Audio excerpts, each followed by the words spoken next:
미국 전문가 채널 시청자 여러분 안녕하세요. 오늘은 두 번째 시간, 개인 자영업을 신고한 지인이 감사에 적발이 되어 본인도 개인 사업자 신고를 하고 있다 보니 걱정이 많으신 분의 질문에 대하여 세무감사의 주된 이유를 한번 살펴보겠습니다. 그럼 바로 시작하겠습니다.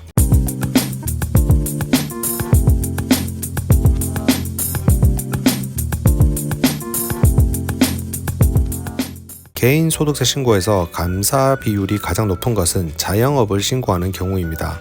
일반적으로 소득세 신고 감사 비율은 최저 0.1에서 0.5% 범위로 감사를 받고 있고, 소득만 놓고 따져본다면 오히려 25,000불 이하의 저소득층의 감사 비율이 높고 20만 불이 넘어가는 소득의 경우 다시 감사 비율이 높아지기 시작합니다. 일반적으로 이러한 기준과 비율로 감사가 진행이 되지만, 특히 자영업을 신고하는 경우가 높은 이유는 허위 공제가 많다고 판단을 하고 특히 손실을 보고하는 경우입니다. 예를 들어 자영업 소득이 1만 불이라고 신고하는 납세자가 이런저런 비용을 제외하고 손실 3만 불을 신고한다면 그냥 상식적으로도 이상한 느낌이죠. 3만 불의 손실이 나가면서 사업을 하는 사람은 없을 테니까요. 즉 지나친 비용 공제가 세무감사에 빌미를 주게 됩니다. 또한 공제 중에서도 홈오피스나 개인 차량 마일리지 공제는 감사 대상자 선정에 더욱더 불을 지펴줍니다.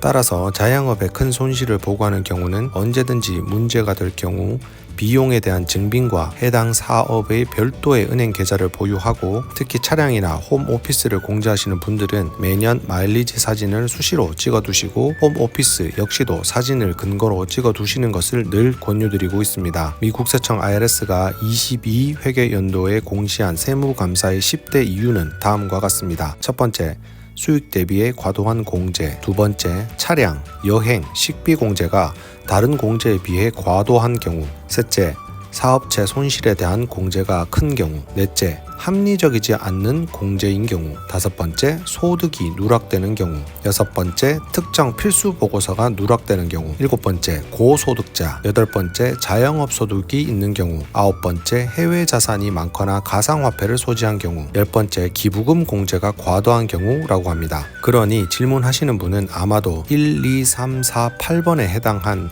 개인 자영업 공제를 하여 저 감사해주세요 하면서 손을 들고 있었던 게 아닌가 합니다. 특히 W2 소득이 있으신 분들은 매월 원천 징수를 하고 있기 때문에 자영업의 과도한 손실로 상당한 공제를 통해 원천 징수 금액의 환급을 받거나 Earned Income Credit이라고 하는 저소득층 환급 크레딧까지 청구를 하게 된다면 이것은 거의 불난집에 기름을 부은 세금 보고서가 아닌가 합니다.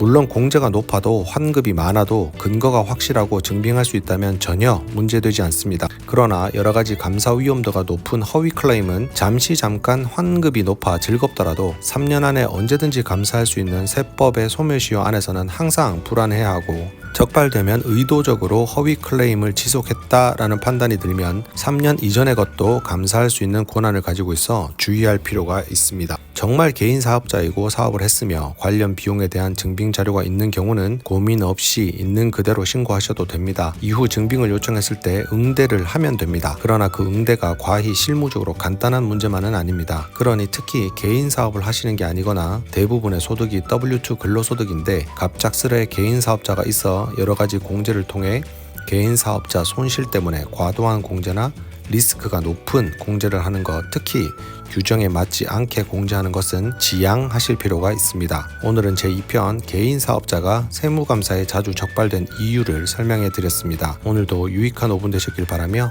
오늘도 행복하고 건강한 하루 되세요. 감사합니다.